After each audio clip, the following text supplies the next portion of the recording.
우리가 읽은 이 디모데후서 본문은 알려진 바에 따르면 바울의 마지막 서신입니다. 정확한 연대 추정은 어렵지만 바울이 3차 전도 여행을 마치면서 예루살렘으로 돌아가서 체포가 되죠. 체포가 되고 나서 로마로 호송이 됩니다. 바울이 가이사에게 상소하겠다, 로마의 법정에서 재판을 받겠다라고 요청해서 로마로 호송이 됩니다.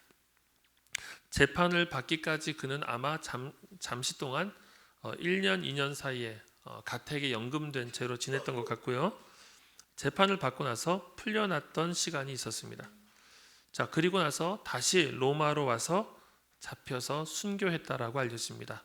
아마도 네로 황제 당시에 잡혀서 순교한 것으로 알고 있습니다.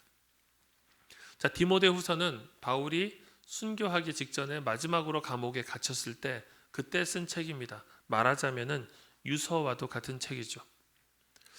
자, 그래서 디모데후서 전체 내용을 보면은 바울이 당한 고난에 대한 이야기가 종종 등장을 합니다.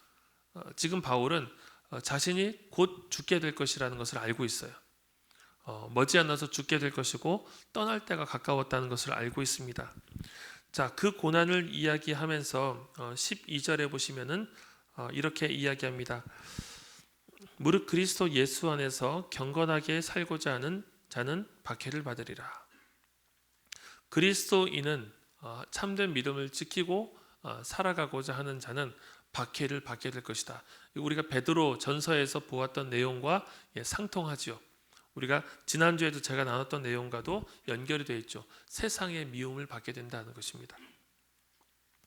자, 세상의 미움을 받고 박해를 받게 될 뿐만 아니라 13절 보시면 속이기도 하고 속기도 하는 이 혼돈한 세상 가운데 우리가 노출되어 있다는 것입니다. 자, 속기도 하고 속이기도 한다, 이것은 그냥 우리가 일상적으로 당하는 거짓말, 사기 이런 것을 이야기하는 것이 아닙니다. 속이기도 하고 속기도 하는 것은 진리의 문제에 관한 부분입니다. 세상이 악하여지면은 그리스도인들이 박해를 받고 미움을 받고, 또 한 가지는 진리의 문제에 있어서 여러 방면으로 유혹을 당하고 흔들림을 겪게 된다는 것이죠. 자, 박해를 통과하는 것, 속이거나 속는 자가 되지 않는 것, 이 모든 것은 성도의 정체성과 관련이 있습니다. 성도의 중심과 관련이 있습니다. 성도는 어떤 사람이어야 하며 성도는 어떻게 빚어져야 하는가? 성도됨이 이 박해를 통과하게 하며 속고 속이는 이 세상 가운데서 통과하게 한다는 것이죠. 자, 이 환난을 통과하여 구원에 이르기까지 필요한 것은 무엇인가? 자, 박해와 속임, 이 유혹, 이 혼돈의 시기를 통과하기 위해서 바울은 디모데에게 옛 기억을 소환합니다. 자, 그것이 14절에 있는 말씀이죠. 그러나 너는 배우고 확신한 일에 거하라. 자, 너가 이전부터 배웠으며 확신하고 있었던 그 진리 가운데 머무르라는 얘기죠. 그 진리는 곧 누군가에게로부터 배웠던 것입니다. 너는 내가 누구에게서 배운 것을 알며, 누구에게서 배웠던 그 진리, 그가 가족으로부터, 그의 외할머니로부터, 그의 어머니로부터 꾸준히 배워왔던 그 진리, 어릴 적부터 그가 형성해왔던 그 진리를 흔들림 없이 견고하게 붙잡으라는 말이죠. 자, 그리고 나서 바울은 디모데에게 성경을 건넵니다. 사실은 어릴 적부터 그가 배웠던 진리, 누군가로부터, 그의 부모님과 외할머니로부터 배웠던 이 하나님에 대한 진리는 성경 그 자체의 얘기였죠. 성경 그 자체의 내용이었습니다. 바꿔 얘기하면 이거죠. 너가 어렸을 때부터 배웠고 부모님으로부터 전해받았던 이 성경의 진리를 벗어나지 말아라 라는 것입니다. 자, 그리고 나서 바울은 15절에서 성경이 어떤 책인가 하는 것을 소개합니다. 또 어려서부터 성경을 알았나니 성경은 능히 너로 하여금 그리스도 예수 안에 있는 믿음으로 말미암아 구원에 이르는 지혜가 있게 하느니라. 성경은 어떤 책입니까? 그리스도인으로 우리가 구원에 이르기까지, 하나님께서 허락하신 최종적인 약속을 얻기까지 우리를 끝까지 인도해 주는 책이죠. 이 책이 다른 책들과 다른 이유는 무엇 때문입니까? 그것은 하나님의 감동이 그 안에 있기 때문이죠. 16절에서 이렇게 얘기합니다. 모든 성경은 하나님의 감동으로 된 것으로 교훈과 책망과 바르게 함과 의로 교육하기에 유익하다. 자, 여기서 하나님의 감동이라는 것은 무엇입니까? 하나님의 감동은 영이 깃들어 있다는 것입니다. 하나님의 성령이 이 글을 쓰셨다는 것입니다. 구체적으로 얘기하자면 하나님의 영감이 이 안에 들어가 있다는 것은 그냥 성경의 저자가 하나님으로부터 영감을 딱 받아가지고 그것을 가지고 막 쓴 것이 아니라 이 저자와 성령님께서 유기체를 이루어서 함께 기록을 하셨다라는 책입니다. 그래서 예를 들면은 베드로 전서는 베드로의 글입니다. 베드로의 글이지만 성령님의 글입니다. 하나님의 글인 것이죠. 자, 그래서 베드로스러움이 드러나 있습니다. 베드로스러움이 무엇입니까? 돌 얘기를 많이 하죠. 자기 이름이 게바니까, 자기의 이름이 반석이라는 의미니까 돌 얘기를 많이 합니다. 그 베드로의 경험이에요. 바울의 저작들은 어떻습니까? 바울의 서신들은 상당히 논리적입니다. 바울이 논리적인 사람이기 때문이에요. 자, 여러분, 요한 같은 경우는 어떻습니까? 요한은 굉장히 꼼꼼한 사람입니다. 그래서 요한은 예수님 그 갈릴리 바닷가에서 예수님이 그 기적을 일으키시고 나서 잡아 올린 물고기 개수까지 다 세버렸어요. 153마리. 요한의 성격입니다. 요한은 꼼꼼하게 다 챙겨요. 꼼꼼하게 챙기고 전체 주의를 살피고, 이 사람들의 성격이 이 성경에 다 묻어나 있습니다. 그 사람들의 캐릭터가 묻어나 있다는 거죠. 캐릭터가 묻어나 있기 때문에 베드로의 글은 무식하고 바울의 글은 좀 더 정교하고 지적이냐? 그렇지는 않습니다. 성령께서 각 사람들을 사용하셔서 그 글이 하나님의 진리로서의 역할을 하기에 충분하도록 성령께서 그 내용들을 이끌어 가셨던 것이죠. 자, 이것이 성경이 하나님의 감동으로 되었다라는 표현입니다. 하나님의 감동으로 된, 하나님의 영이 임하셔서 기록하신, 사람과 성령께서 유기체를 이루어서 기록하신 이 책은 어떤 효과가 있습니까? 어떤 유익을 가져다 줍니까? 그것이 교훈과 책망과 바르게 함과 의로 교육하기에 유익하다라는 것입니다.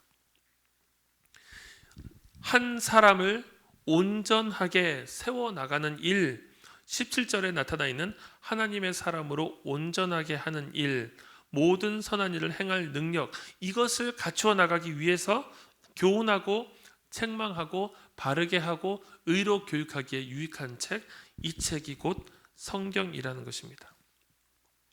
자, 그래서 두 가지로 우리가 정리를 할 수 있습니다. 성경은 어떤 책입니까? 성경은 우리를 흔들림 없이 견고하게 합니다. 박해와 그리고 여러 속임수로부터 우리를 붙들어주고 지켜줍니다. 소극적인 면에서 우리를 보호하는 책이요, 나아가서 적극적이고 능동적으로는 성경을 통해서 우리가 하나님의 사람으로서 온전케 될 뿐만 아니라 모든 선한 일을 행하기에 구비된 자가 되도록 성령께서 성경을 통해서 우리를 인도하신다는 것입니다. 자, 저는 오늘 여러분들 그 신년 첫 주일입니다. 제가 무슨 설교를 하고 싶은지 대충 감을 잡으셨죠? 무슨 얘기를 제가 하고 싶을 것 같습니까? 지금까지의 내용을 듣자 하니 성경을 읽자는 거겠죠. 성경을 읽자. 이 짧은 얘기를 좀 길게 풀어서 설명하고 있습니다. 제 은사예요. 성경을 읽자. 좀 더 저는 성경에 대해서 소개를 좀 하려고 합니다. 그리고 여러분들이 말씀을 마칠 무렵에는 성경을 올 한 해 읽어야 되겠구나라는 마음이 정말 불길처럼 타오르기를 바랍니다.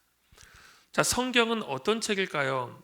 우리가 방금 바울이 쓴 그 글을 넘어서서 바깥으로 우리가 가서 성경을 바라보더라도 성경에 가지고 있는 그 가치는 참 위대하다라고 말할 수 있습니다. 성경은 곧 하나님의 말씀이라고 불리는데요. 여러분 생각해 보십시오. 초월자이신 전능자이신 창조자이신 신께서 이 창조자가 이 피조물에게 당신의 진리를 알려주시는 거예요. 당신의 진리를 알려주시고 이 진리는 어떠한 진리입니까? 우리가 하나님의 영광 속으로 참여하는 그 진리죠. 제가 한 2달 전에 신의 성품에 참여한다라는 개념을 얘기했죠. 신적 성품에 참여하는 것, 이 곧 어떤 것이라고 그랬습니까? 우리 같은 보통 사람들, 인간들이 이 피조물들이 하나님의 영광 속으로 끌어올려지는 것입니다. 하나님의 영광 속으로 함께 들어가서 신적인 교제를 나누는 거예요. 성경은 어떤 책입니까? 여러 면에서 우리에게 은혜를 주고 격려를 주고 회복을 주고 새 힘을 주는 책이지만 궁극적으로 어떤 책입니까? 우리가 하늘과 맞닿아서 살며 하늘과 맞닿아서 살고 궁극적으로 이 땅에서 천상의 영광을 복을 누리면서 하나님께로 향하도록 우리를 이끌어주는 책. 이것은 신이 인간에게 전달할 수 있는 가장 정수 중의 정수죠. 성경을 통해서 여러분들이 어떻게 내가 부자가 되는 법을 알아볼까? 성경을 통해서 내가 어떻게 출세하는 법을 알아볼까? 성경을 통해서 내가 어떻게 이 세상에서 인간관계에 처신하는 법을 알아볼까? 여러분, 약간의 도움을 얻을 수 있지만 여러분, 그것은 성경의 궁극적인 목표가 아닙니다. 성경의 궁극적인 목표는 무엇입니까? 이 땅에 있는 인간이 신적 성품을 덧입고 살아가는 것, 훗날 가게 될 그 천국의 영광을 미리 일상 속에서 누리면서 걸어가게 도와주는 책. 여러분, 그래서 이 책의 진가는 여러분들이 평범할 때 드러나는 게 아닙니다. 평범할 때 드러나는 것이 아니라 평범할 때 우리가 성경을 읽게 됩니까? 안 읽어요. 평범할 때는 성경이 잘 안 읽히지만 내 인생에서 정말로 막다른 골목에 다다랐을 때, 정말 이렇게 갈 수도 없고 사방이 다 막혀 있는 것 같은 그런 상황, 여러분, 그런 상황이 언제 옵니까? 곧 찾아와요. 중간고사 기간에. 우리 경주자들 대학 가면은 중간고사 기간에 찾아와요. 사방이 막힌 것 같은 시간, 기말고사 시간 또 찾아와요. 그리고 또 성적표가 나올 때 또 찾아와요. 계속 4년 동안 계속 나타나요. 여러분, 그것만 힘든 것이 아니라 인생을 살아가면서 사회로 우리가 나가서 직장 생활을 하고 또 인생의 어떤 그 결혼과 또 육아와 여러 단계들을 걸어갈 때마다 우리는 생각지도 않은 벽들을 만나요. 도저히 내 힘으로 넘어설 수 없는, 이게 무슨 상황이지? 때로는 내 육신의 연약함으로 혹은 주변의 고통을 통해서 내 내면의 고통을 통해서 여러 방면을 통해서 찾아와요. 사방이 막혀 있는 것 같을 때 우리가 할 수 있는 것이 무엇입니까? 하늘을 보는 거죠. 하나님, 나에게 무엇을 말씀하시려고 하십니까? 하나님, 제 인생은 무슨 의미 때문에 이 고난을 통과해야 됩니까? 하나님, 저는 왜 이렇죠? 우리 가정은 왜 이렇죠? 내 삶은 왜 이렇게 구질구질하죠? 궁극적인 질문에 맞닥뜨릴 때가 있어요. 그때 우리가 하늘을 보는 거예요. 하나님, 말씀해 주십시오. 그때가 우리가 성경을 제대로 펼치게 되는 때입니다. 성경은 나의 인생에 대해서 뭐라고 말할까? 하나님의 말씀과 하나님의 뜻을 알고 싶다. 곧 하나님과 소통하고 싶다. 내 인생이 잘 풀릴 때는 하나님과 소통이 그렇게 필요하지 않습니다. 오히려 하나님과 소통이 불편하죠. 내 마음을 쿡쿡 찌르거나 불편함을 주시거나 이러면 좋지가 않죠. 내 인생의 벽에 다다랐을 때 하나님, 나에게 무슨 말씀을 하고 싶으십니까?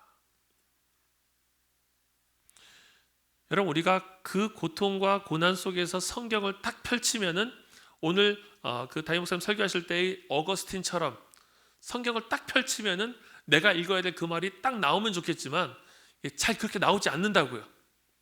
잘 나오지 않고 막 이렇게 안 좋은 말이 더 나와요. 연자맷돌을 목에 걸고 막 이런 얘기 나오고 막 뭐 이상한 얘기가 막 나와요.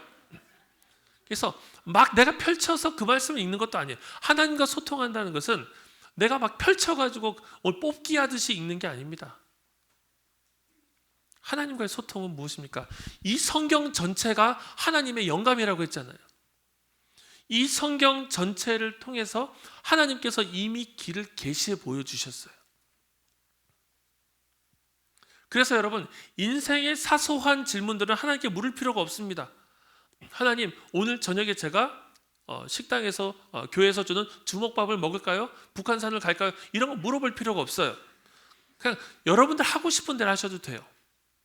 그런데 궁극적인 질문들, 궁극적인 결정의 순간들이 와요. 내가 가치를 택할 것인가?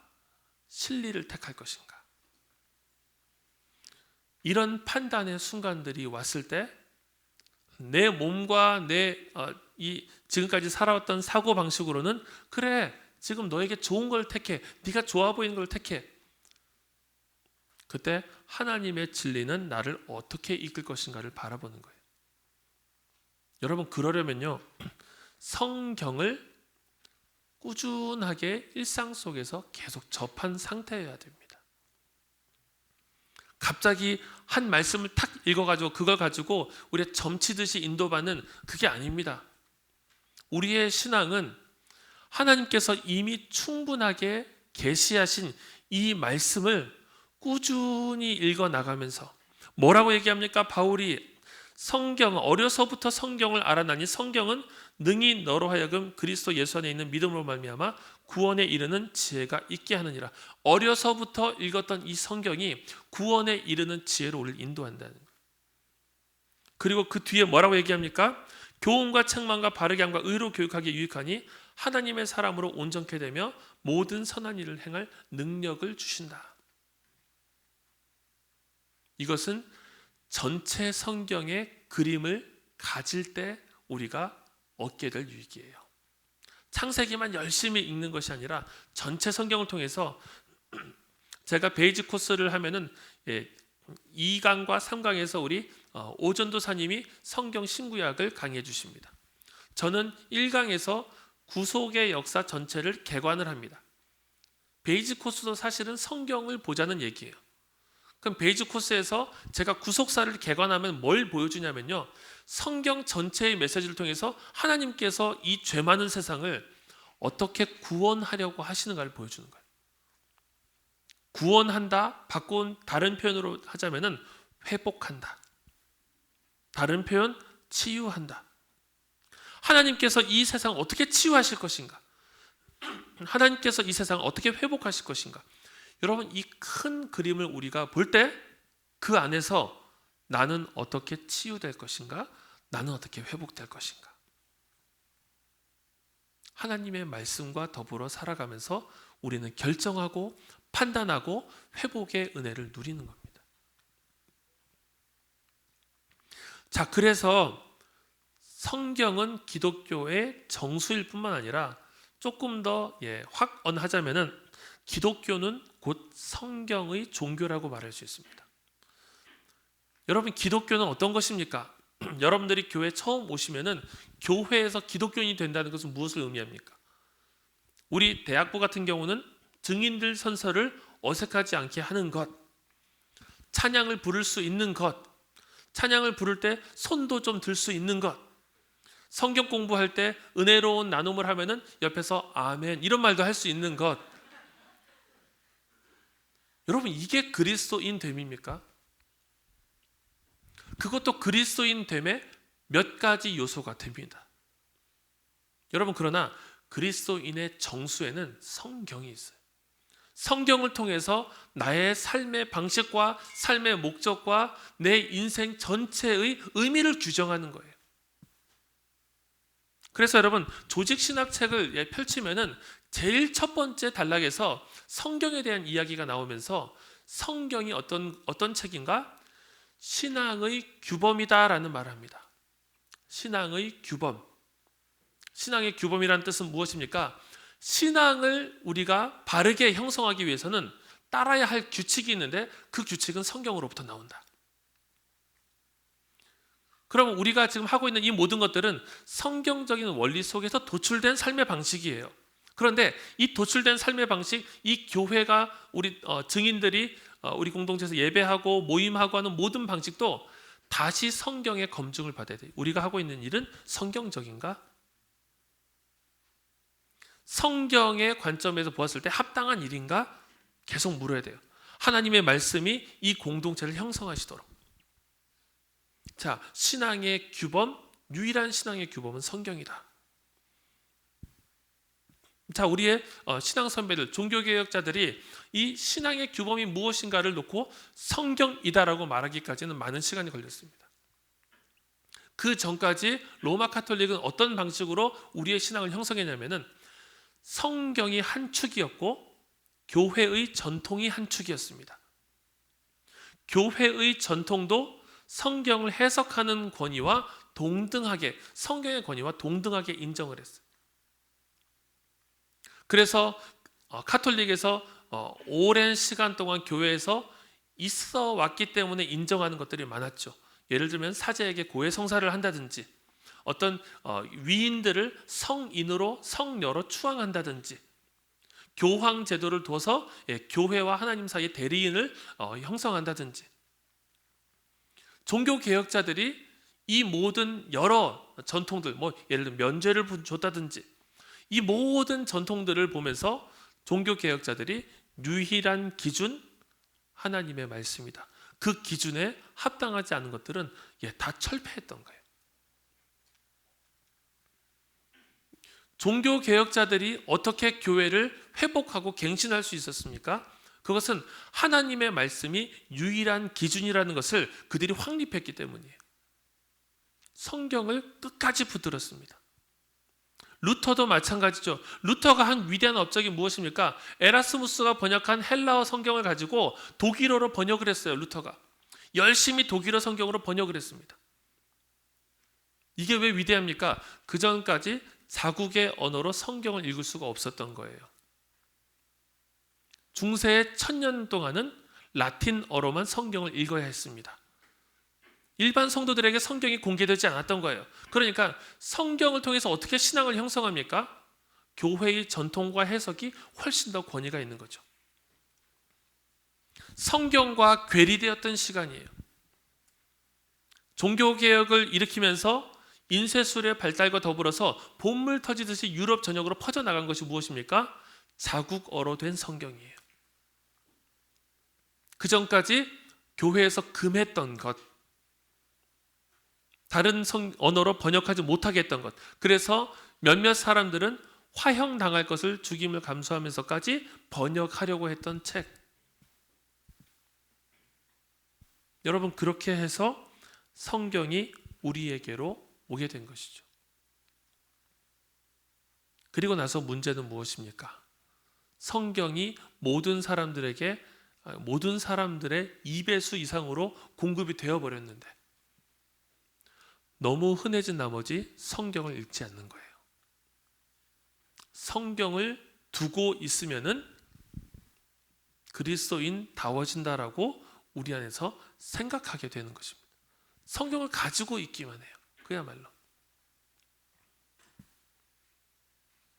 너무나도 흔한 글이 되어버렸기 때문에 이 글이 얼마나 소중한지를 우리가 종종 망각합니다.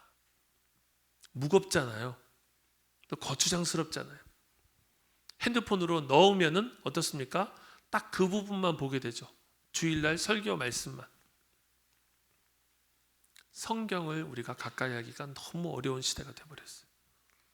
더군다나 10년, 20년, 30년 전에 비해서 활자화된 어떤 매체들을 읽는 것이 우리한테 익숙치가 않잖아요. 보는 거라든지 듣는 것이 익숙한데 활자화된 매체, 그리고 이 책은 어떻습니까? 빨리 끝나지도 않아요. 읽다 보면은 1년이 갈지 2년이 갈지를 모르는 책. 그러니까 점차 매력이 없어지는 거예요. 문제는 이것입니다. 성경이 우리한테 참 어렵게 왔는데 신앙의 규범이고 성경을 통해서 우리의 인생의 중심, 신앙의 중심 정수를 형성하는 이 우리 안에 신앙의 기반들이 다 갖춰졌는데 중요한 것은 우리가 성경을 읽지 않는다는 거예요.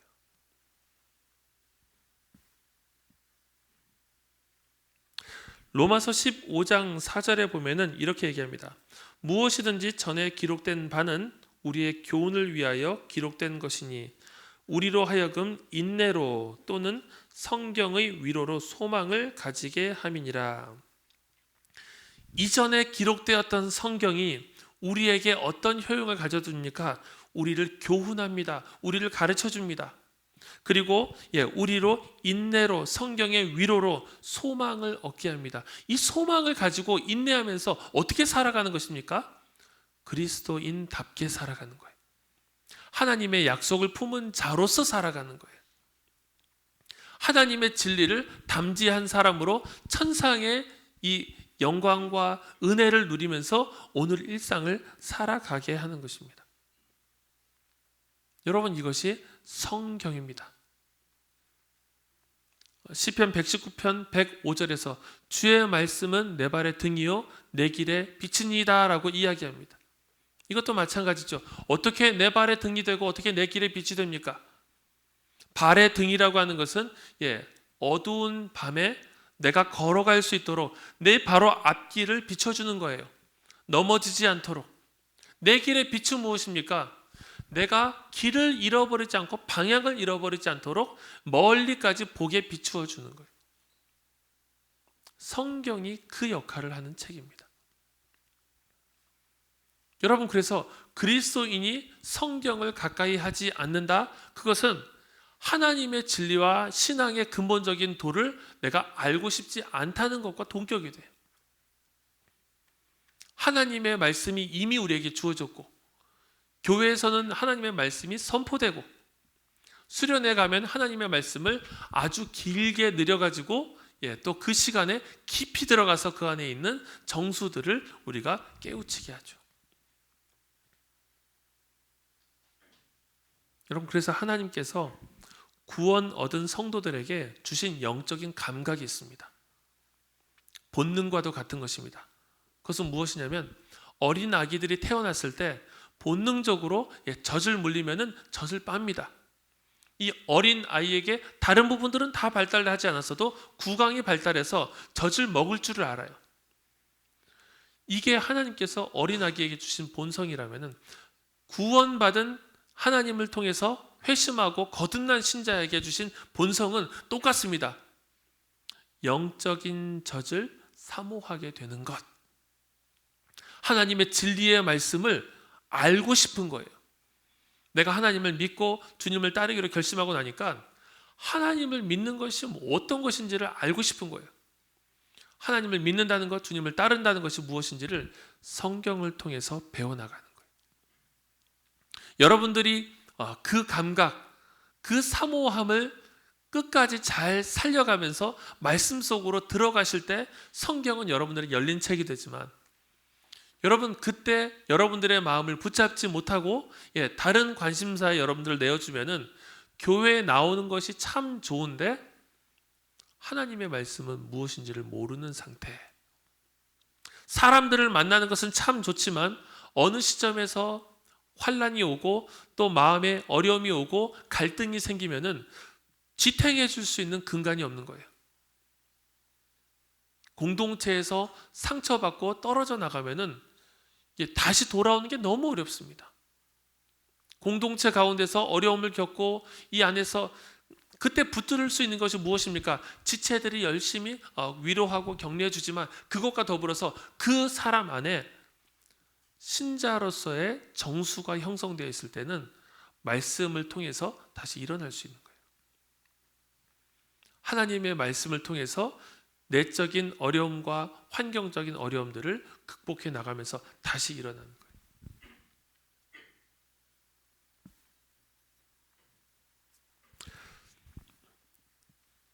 저는 여러분들에게 성경을 읽자라고 이야기하면서 제가 사랑하는 성경을 여러분들에게 소개를 하고 싶습니다. 제가 한번 베이직 코스 때도 소개를 했는데요. 저는 여러분들이 성경을 올 한 해 동안 가까이 하기를 권하면서 여러분들에게 권하는 것은 좀 크고 두꺼운 책을 한 권 사셨으면 좋겠다는 생각을 합니다. 제가 이름하여 인생 성경. 인생 성경. 어떤 성경이냐면 평생토록 내가 두고 읽어나가면서 하나님과 교제할 성경. 그래서 여러분 교회를 와서 이렇게 예배드릴 때는 작은 성경이 좋습니다. 휴대하기에 편한 것. 그런데 집에서 여러분들이 차분하게 하나님의 말씀을 읽을 때 이렇게 볼 수는 없잖아요. 좀 더 좋은 읽기에 좋은 환경. 그래서 독서대도 사십시오. 독서대도 사시고 인생 성경을 여러분 두십시오. 그리고 할 수 있다면 이렇게 옆에 여백이 있어서 내가 읽으면서 묵상한 것, 내가 또 신앙 성경 서적을 읽으면서 은혜 누리는 것들을 여러분 막 적으세요. 이게 적다 보면은 1년, 2년, 3년, 4년, 5년 지나가다 보면은 이 책이 여러분들의 하나님과의 여정이 오롯이 담겨 있는 책이 돼요. 처음에 내가 몰랐던 구절들도 읽어 내려가면서 차츰차츰 문맥을 보는 눈이 생기고 문맥과 더불어서 하나님의 관점이 보이고 똑같은 구절을 읽었는데 이전에는 이 모습이 나타났는데 그 다음에는 이 모습이 나타나고 하나님의 이런 면 저런 면들을 다층적으로 볼 수 있는 거예요.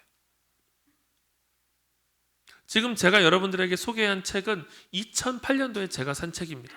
제가 신대원 2학년 때 이 책을 사서 열심히 제 그 신앙적인 부분과 저의 묵상과 또 하나님께서 주신 은혜를 막 기록하기로 하고 열심히 기록을 했어요. 그런데 제가 2017년 12월 내수원교회 올 무렵에 이 책이 너무 달아진 거예요.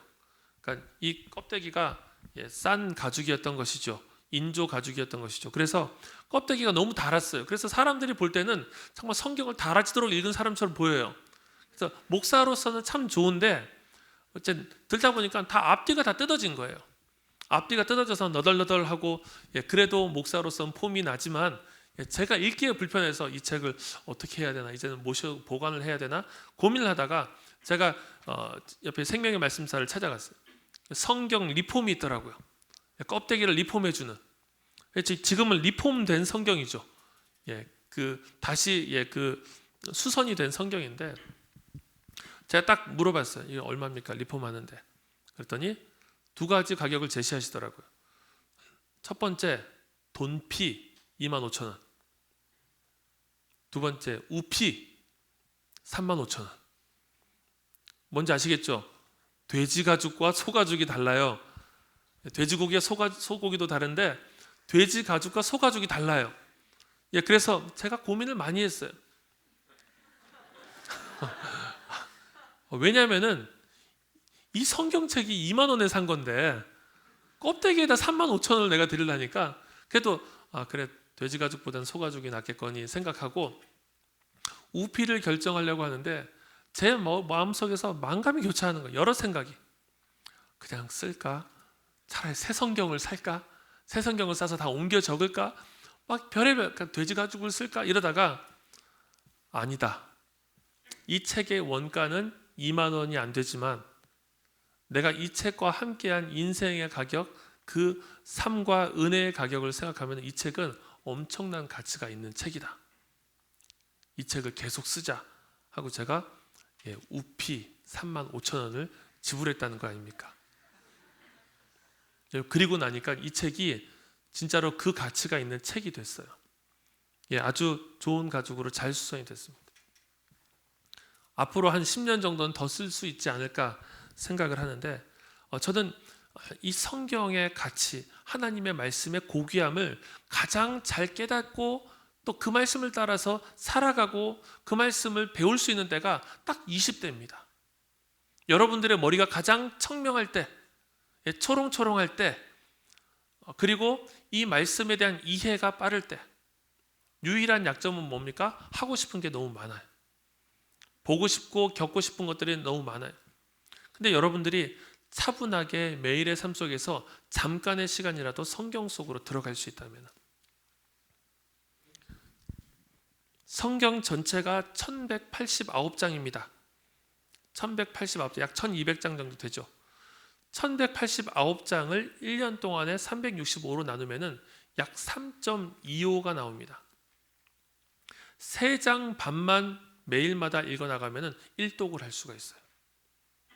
여러분, 그리고 생각해 보십시오. 지금 우리 경주자들한테는 절호의 찬스가 왔는데, 경주자 출신들은 올라오자마자 지금 이 얘기를 듣고 내가 1학년 때 1독, 2학년 때 2독, 3학년 때 3독 이렇게 해나가다 보면은 졸업할 무렵이 되면 8번, 9번을 읽은 상태가 되겠죠.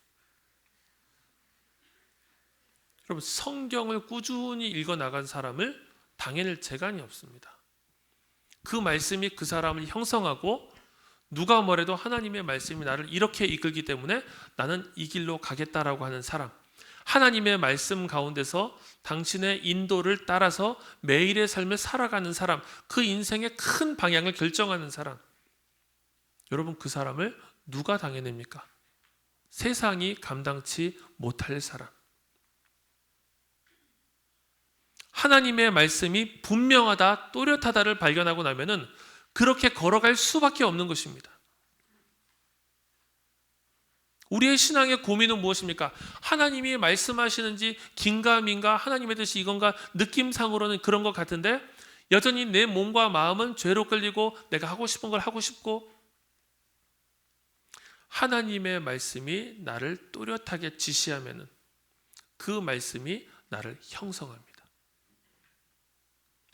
말씀이, 우리가 말씀을 읽는 것이 아니라 말씀이 우리를 읽어 내려가는 겁니다. 내가 말씀을 선택한 것이 아니라 말씀이 나를 택하여 이 진리의 길로 이끌어 가시는 거예요. 이 대학부 공동체를 통해서 우리가 어떻게 이 세상의 흐름을 거슬러 가면서 하나님 나라를 세워갈 수 있습니까? 하나님의 말씀에 붙들린 하나님의 사람이 되지 않으면 그것은 죽었다 깨어나도 할 수가 없어요. 이 세상을 거슬러 가는 것, 거슬러 가면서 적극적인 선한 일을 하는 것, 하나님의 나라를 세우는 것, 하나님의 말씀에 붙들린 사람이 되지 않고서는 걸어갈 수가 없는 것입니다.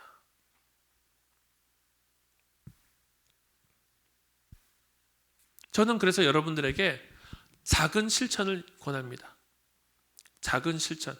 매일마다 성경을 읽어봅시다. 하루에 3.25장씩만 읽어봅시다. 아니면은 4일마다 몰아서 한 장을 더 읽으시든지. 이렇게 꾸준히 읽어나가면은 하나님의 말씀이 우리에게 점차 잡힐 거예요. 보일 겁니다. 하나님의 진리, 그리고 설교를 통해서, 성경 공부를 통해서, 다방면을 통해서 하나님의 말씀이 우리를 형성해 나가는 것이죠.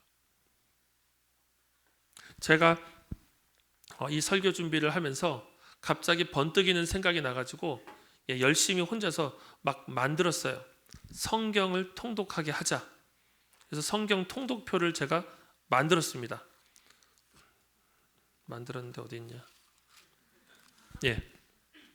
만들었어요. 제가 그래서 앞에다가는 증인들 2020을 적어놓고, 그리고 3단계로 펼치면은 이렇게 컬러풀하게 12달이 있고, 12달에 해당하는 여러분들이 지금 5일이잖아요. 제가 5개까지 체크를 했어요. 창세기 19장까지 여러분들이 읽고 나시면 제 궤도로 올라올 수 있습니다. 제가 열심히 이거를 만들고 나서 대학부에 어떻게 할까 하다가 제가 이제 그 종이로 막 잘라서 작업하고 힘들었어요. 그래서 이거 안 되겠다, 도움을 구하자 하고 우리 민우랑 하영이한테 야들 대회 끝나고 나서 작업 좀 하자, 이렇게 해갖고 작업을 같이 했습니다. 작업을 같이 해서 모든 사람에게 다 주면 또 갖다 버릴까봐 한 60개, 70개 정도를 작업을 했어요. 여러분들이 올 한 해 동안 다른 방식으로 읽으셔도 괜찮습니다. 내가 이걸 껴놓고 성경을 꾸준히 읽어나가겠다 결심하시는 분들은 예배 끝나고 나서 문 앞에 민우랑 하영이가 서 있을 거예요. 얘들이 열심히 칼질했어요. 막 접고 칼질하고 난리 났어요. 김밥 먹으면서 막 여러분들이 하나씩 받아서 끼워 넣고 한번 말씀을 읽어보자고요. 꾸준히 말씀을 읽어보면서 이 말씀이 나를 형성하도록, 하나님의 말씀이 어떻게 나를 온전케 하며 모든 선한 일을 행하기에 우리를 구비시키는지 한번 보자고요. 그래서 여러분들이 올 한 해 동안, 그리고 이 대학부에 있는 시간 동안 하나님의 말씀을 꾸준히 읽어나가기로 결단하시고, 그 결단에 매일의 주님께서 주신 은혜로 힘을 얻어서 한 걸음 한 걸음 나아갈 수 있는 올 한 해 우리가 말씀의 사람이 되기를 바랍니다. 대학부가 말씀의 공동체가 되기를 바라고, 넷송교회가 말씀의 공동체로 하나님을 따라서 걸어가는 올 한 해가 되기를 주님의 이름으로 축복합니다. 우리 같이 찬양하고 기도하겠습니다.